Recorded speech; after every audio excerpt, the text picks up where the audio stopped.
just leaving the Melbourne airport on the way to New Zealand and then San Francisco. We're so excited. Feels weird that it's really happening, but yeah, definitely ready. So let's go.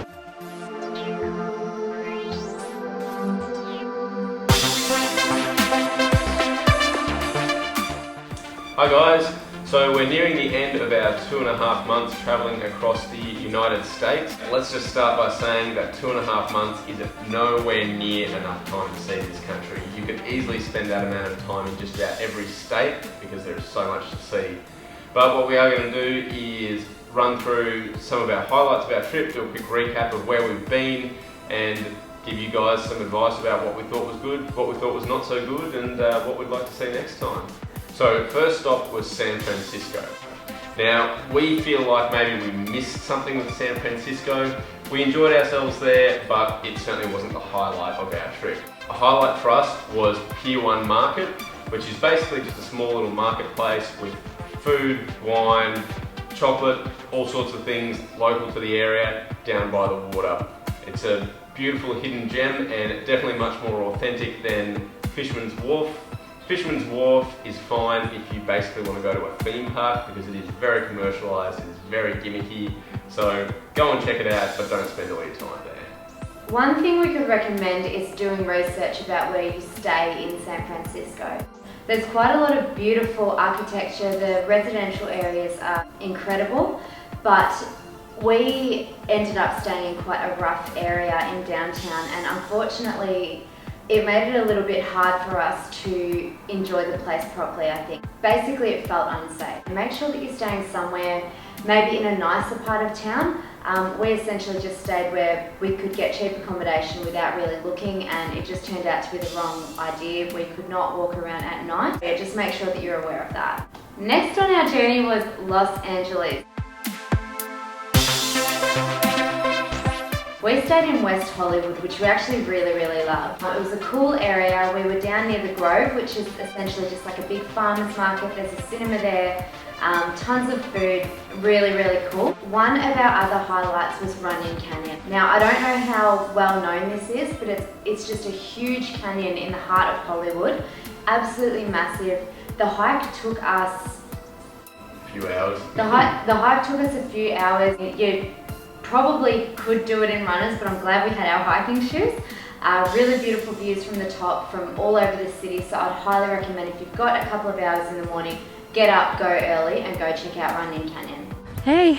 Hello, it's windy so you probably can't hear what we're saying, but I think this is the absolute top.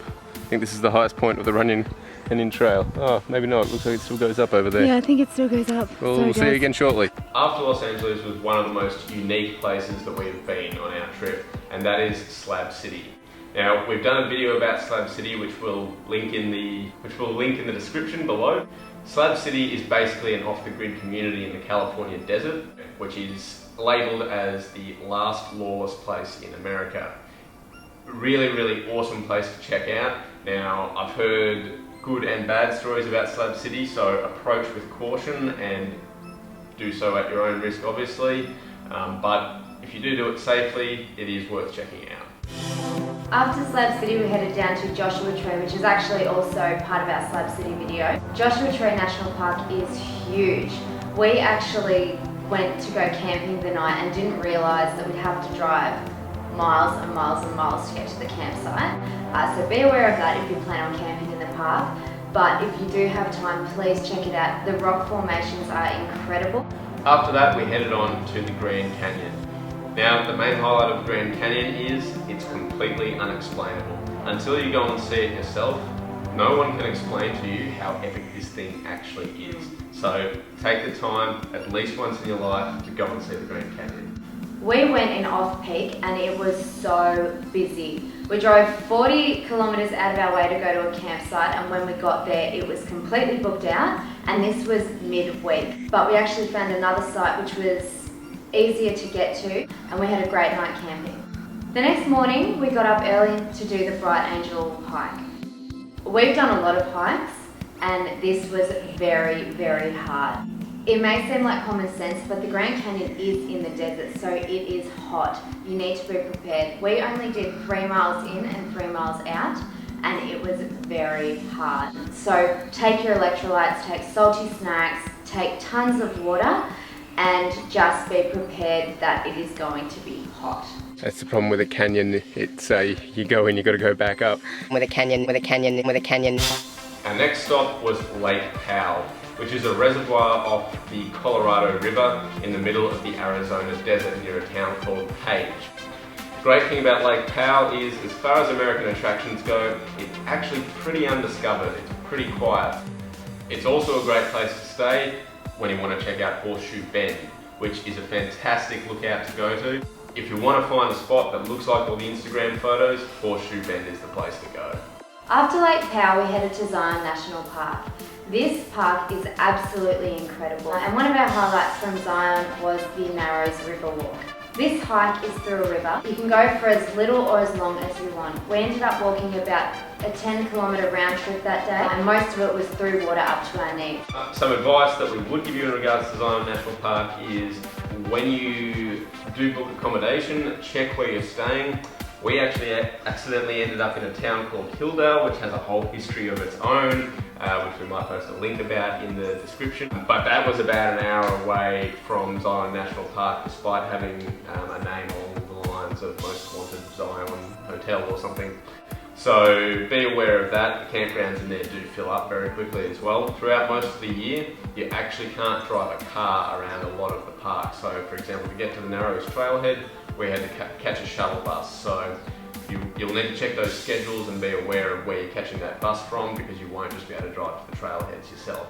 We do have a video about Lake Powell and Zion, the Majestic Southwest video, which we'll link in the description below. Our next stop was Glenwood Springs, which is a little town in Colorado. One of the attractions in this town are definitely the hot springs.